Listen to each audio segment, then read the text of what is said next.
Halo teman-teman, perkenalkan, saya Divya Natalia, mahasiswi Administrasi Perkantoran Universitas Winasarana Informatika. Pada kesempatan kali ini, saya akan melanjutkan menjelaskan tentang Microsoft Office OneNote 2016. Sebelumnya, mari kita buka folder yang telah saya buat. Saya menamai folder ini adalah fileku _21180012. Di sini, jika kita membuat OneNote, akan ada folder otomatis yang terbuat. Di sini ada OneNote Recycle Bin. OneNote Recycle Bin ini berfungsi untuk menyimpan data-data yang telah dihapus.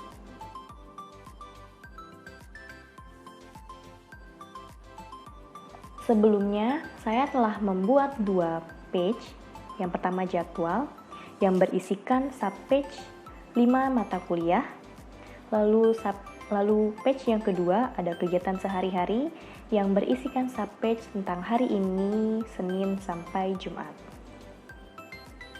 Saya akan membahas mata kuliah Lab English for Business.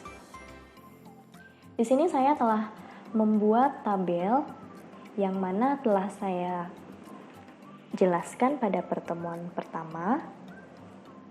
Di sini saya membuat kolom pertemuan, materi, tugas, media, due date atau waktu pengumpulan tugas, dan presensi atau kehadiran. Pada pertemuan pertama, materi yang dibahas adalah meeting one. Tugasnya adalah listening audio, lalu melengkapi modul, lalu menguploadnya. Pada pertemuan kedua dan ketiga, materi yang dibahas adalah meeting 2 dan meeting 3. Tugasnya masih sama seperti pertemuan yang pertama, yaitu listening audio, melengkapi modul, lalu menguploadnya.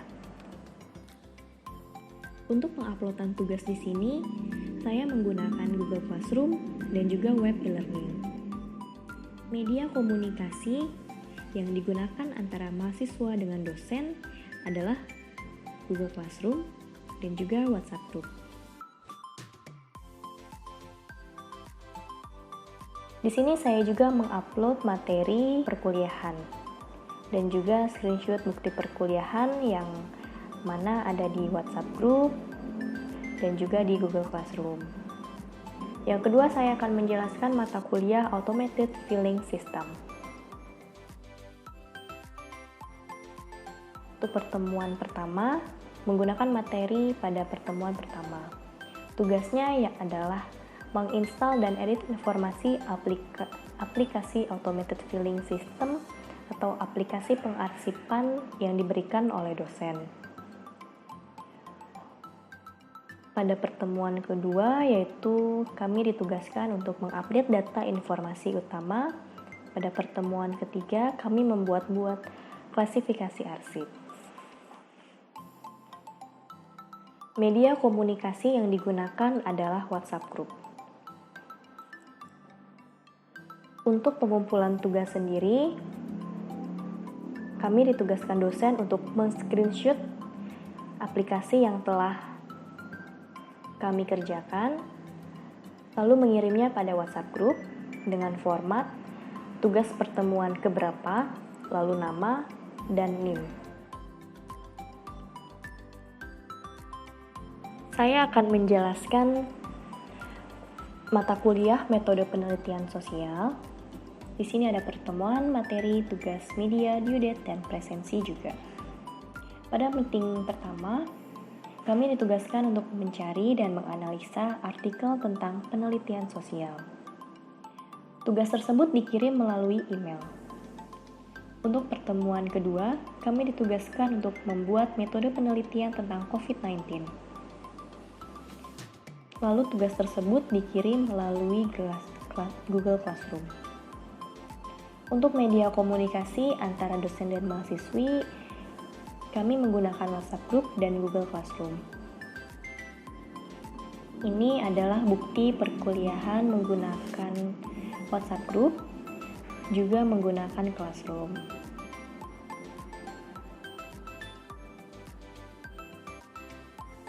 Yang keempat, saya akan menjelaskan mata kuliah English for Business.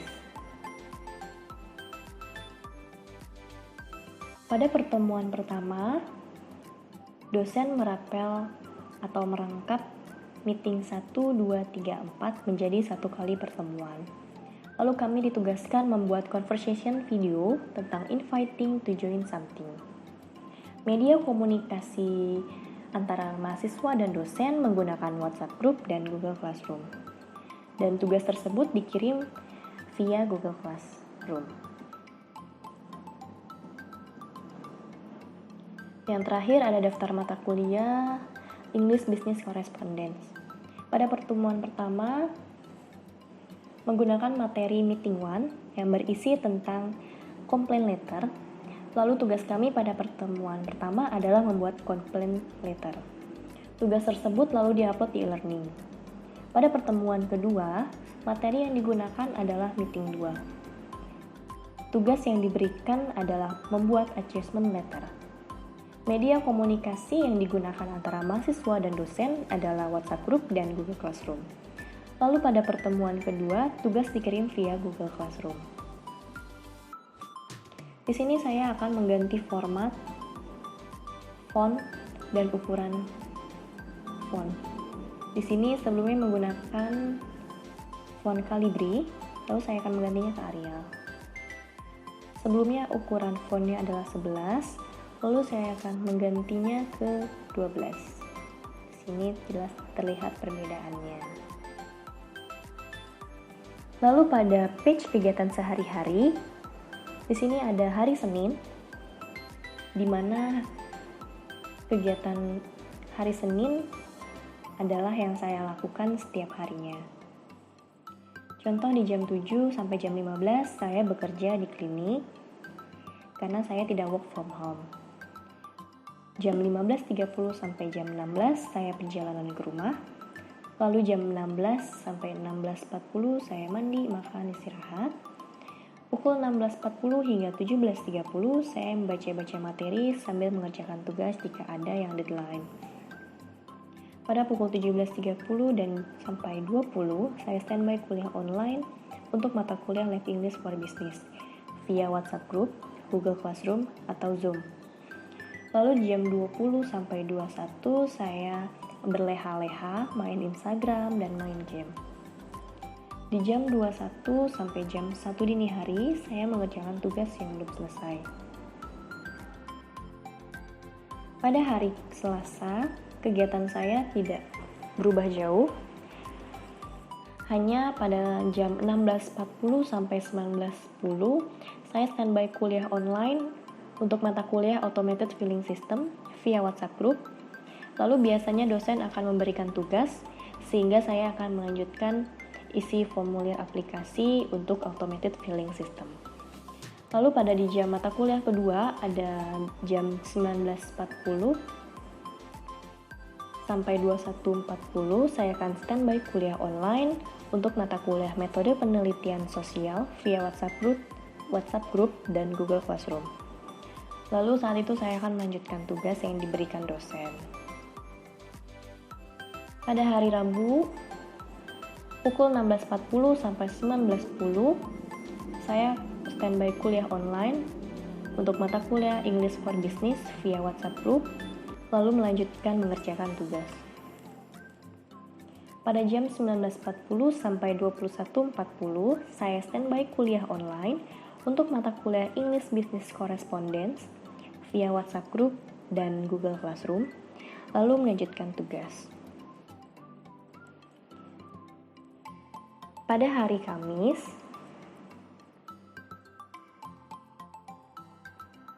pukul 16.40 sampai 19.10, saya standby kuliah online untuk mata kuliah aplikasi komputer perkantoran via WhatsApp Group, lalu melanjutkan tugas aplikasi komputer perkantoran. Pada pukul 19.40 sampai 21.40, saya standby kuliah online untuk mata kuliah korespondensi niaga bahasa Indonesia lanjut via WhatsApp Group dan Google Classroom.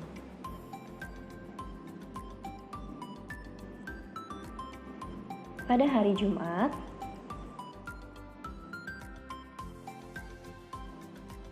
pukul 19.40 sampai 21.40 saya standby kuliah online untuk mata kuliah Speech and Presentation Skill via WhatsApp Group dan Google Classroom ataupun Zoom, serta membuat tugas-tugas yang telah diberikan dosen.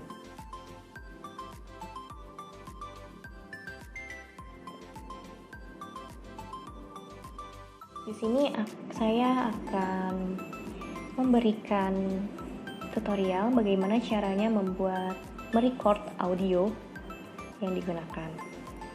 Kita klik insert, lalu klik record audio. Nah, di sini sudah merekam. Tes. Saya dengan Devia Natalia, Administrasi Perkantoran, sedang merecord audio recording pada tanggal 7 April pukul 17.11. Di sini ada pilihannya mau pause, stop. Kita stop di sini. Nah, nanti bisa di-play di sini. Lalu saya mau mencoba merecord audio. Kita klik insert, lalu klik record audio. Nah, di sini sudah muncul audionya, ini sedang merecord. Pada jam 17.12 hari Selasa, tanggal 7 bulan April tahun 2020.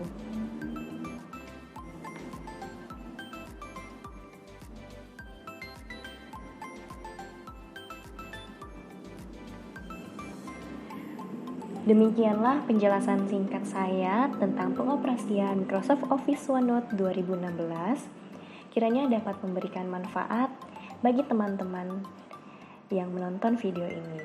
Terima kasih.